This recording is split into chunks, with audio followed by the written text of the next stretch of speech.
தீபாவளியை முன்னிட்டு தமிழகம் முழுவதும் கடை வீதிகளில் அலைமோதும் கூட்டம். பொருட்கள், புத்தாடைகள் வாங்க குவியும் மக்கள். அட்டையை உறுதி செய்து கொள்ளவும் தாமதிக்காமல் காலம் சிதறி பொருட்களை இழக்க நேரிடும்.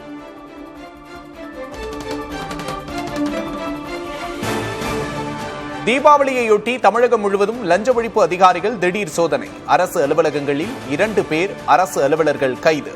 கணக்கில் வராத பணம் பறிமுதல்.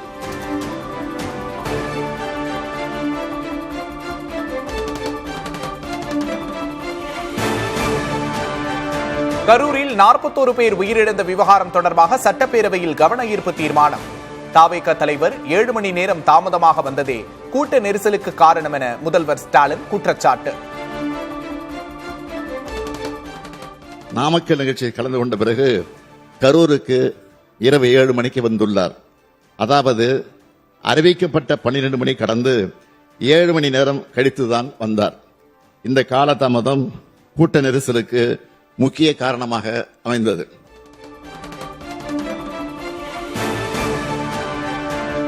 கரூரில் காவல்துறையினர் அறிவுறுத்தலையும் மீறி கூட்டத்திற்குள் பரப்புரை வாகனத்தை இயக்கியதாக முதல்வர் குற்றச்சாட்டு. ஆம்புலன்ஸ் ஊழியர்களை தவேகவினர் தாக்கியதாகவும் புகார். காவல்துறையின் வழிமுறைகளை மீறி வாகனம் அக்ஷனா மருத்துவமனையிலிருந்து 30-35 மீட்டர் தூரம் சென்றபோது இருபுறமும் இருந்த கூட்டத்தினரையே இது நிலைகுலைய செய்தது.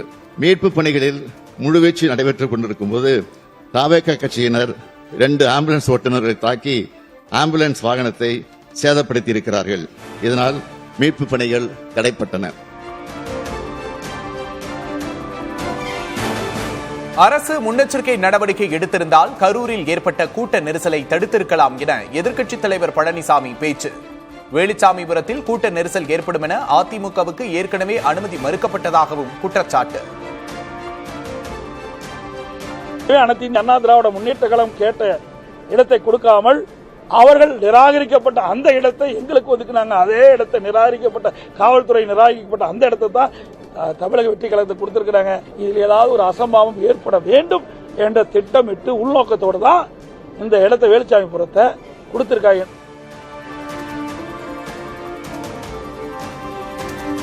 கூட்ட நெரிசல் ஏற்படும் இடத்தில் தவேகவுக்கு அனுமதி கொடுத்ததில் சந்தேகம் உள்ளதாக எதிர்க்கட்சித் தலைவர் பழனிசாமி பேச்சு. கூட்டணிக்கு ஆள் தேடிக் கொண்டிருக்கிறீர்களா என முதல்வர் ஸ்டாலின் கேள்வி.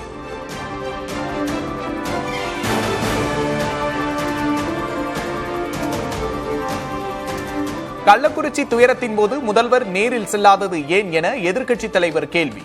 தூத்துக்குடியில் அப்பாவி மக்கள் கொல்லப்பட்ட போது என்ன செய்து கொண்டிருந்தீர்கள் என முதல்வர் எதிர்கேள்வி.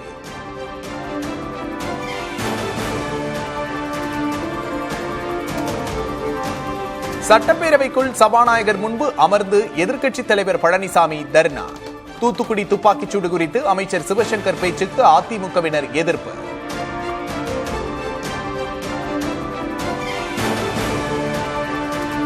பேரவையில் அதிமுகவினர் அமளியில் ஈடுபட்டதற்கு சரியான கூட்டணி அமையாததே காரணம் என முதல்வர் ஸ்டாலின் விமர்சனம். மெகா கூட்டணி அமைத்தாலும் மக்கள் நம்ப மாட்டார்கள் என பேச்சு.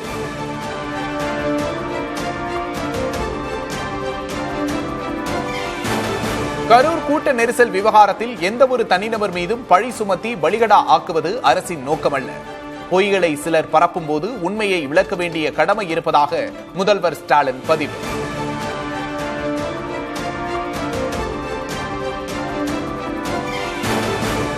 கரூர் கூட்ட நெரிசல் விவகாரத்தில் அனைவருக்கும் பொறுப்பு உள்ளது. உயர்நீதிமன்ற மதுரை கிளை கருத்து.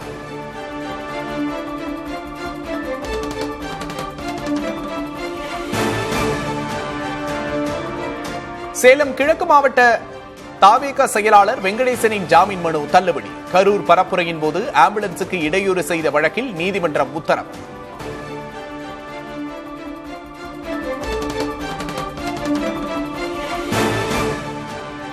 தமிழ்நாடு விளையாட்டு பல்கலைக்கழக சட்ட மசோதாவுக்கு ஒப்புதல் அளிக்காத நிலையில் ஆளுநருக்கு எதிராக உச்சநீதிமன்றத்தில் தமிழக அரசு வழக்கு.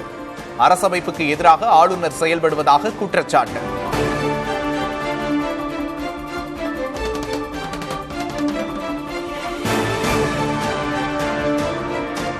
தஞ்சை, திருவாரூர், நாகை உள்ளிட்ட 6 மாவட்டங்களுக்கு இன்று மிக கனமழை எச்சரிக்கை. கடலூர், கன்னியாகுமரி உள்ளிட்ட 10 மாவட்டங்களில் கனமழைக்கு வாய்ப்புள்ளதாகவும் வானிலை ஆய்வு மையம் கணிப்பு.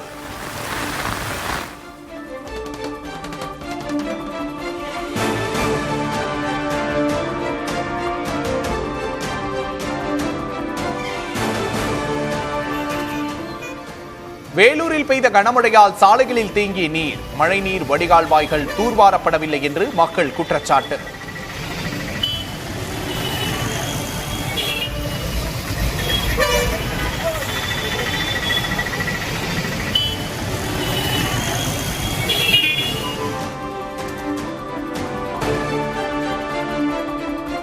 சென்னையில் பெய்த மழையால் பெருங்களத்தூரில் கடும் போக்குவரத்து நெரிசல். பூந்தமல்லியில் சாலையில் மழைநீர் தேங்கியதால் வாகன ஓட்டிகள் அவதி.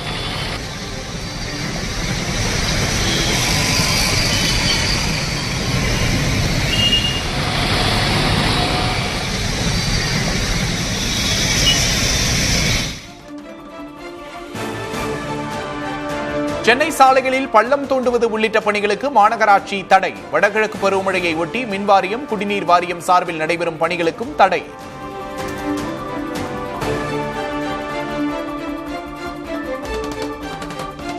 சென்னையின் குடிநீர் ஆதாரங்களாக உள்ள புழல், பூண்டி ஏரிகளில் இருந்து உபரி நீர் திறப்பு. வடகிழக்கு பருவமழை தொடங்க உள்ள நிலையில் முன்னெச்சரிக்கை நடவடிக்கை.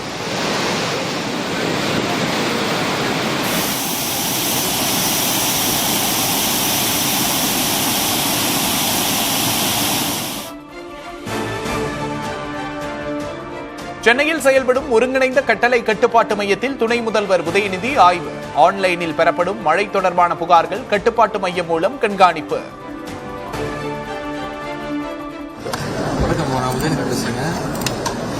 தண்ணி நிற்குது, மழை எப்படி இருக்கு, எவ்வளோ நிற்குது, உடனே பார்க்க சொல்கிறேன், உடனே ஆக்ஷன். நன்றிங்க.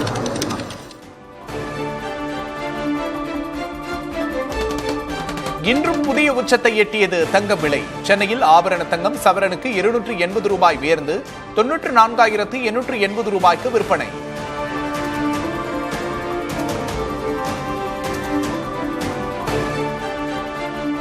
வெள்ளி விலை உயர்ந்திருப்பதால் இனிப்பு உற்பத்தியாளர்களுக்கும் சிக்கல். கடும் விலை உயர்வால் பலகாரங்களில் வெள்ளி இழையை பயன்படுத்த முடியாத நிலை.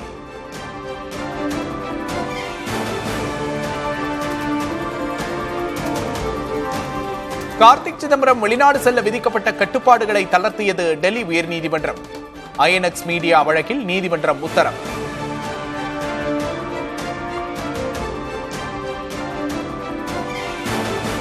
உலகிலேயே வேகமாக வளரும் பொருளாதாரம் கொண்ட நாடாக தொடர்கிறது இந்தியா. 2025ஆம் ஆண்டுக்கான இந்தியாவின் வளர்ச்சி குறித்த கணிப்பை 6.6% உயர்த்தியது IMF.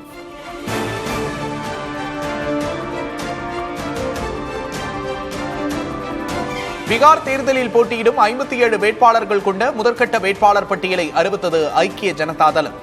பாஜக வெளியிட்ட 2ஆம் கட்ட பட்டியலில் நேற்று கட்சியில் இணைந்த பாடகி மைதிலி தாக்கூருக்கு வாய்ப்பு.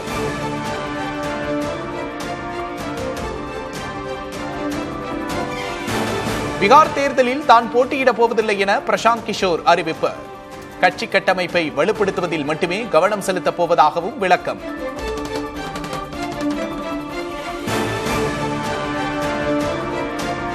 டெல்லியில் பசுமை பட்டாசுகள் வெடிக்க 4 நாட்களுக்கு அனுமதி வழங்கியது உச்சநீதிமன்றம். கொண்டாட்டத்திற்கும் சுற்றுச்சூழல் பாதுகாப்புக்கும் இடையே சமநிலையை கொண்டு வருவதே தீர்ப்பின் நோக்கம் என்றும் கருத்து.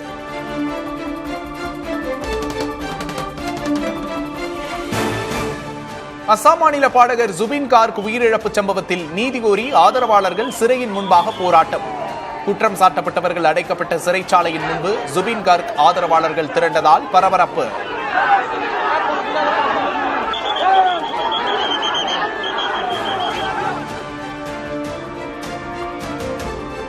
பிரிக்ஸ் நாடுகள் அமெரிக்க டாலரை வீழ்த்த குறிவைத்து செயல்படுகின்றன. கடும் வரி விதிக்கப்படும் என மிரட்டியதால் பல நாடுகள் பின்வாங்கியதாக ட்ரம்ப் பேச்சு.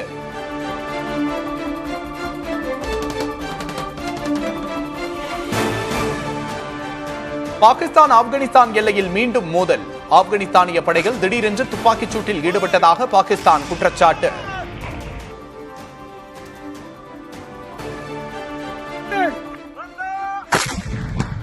Fire!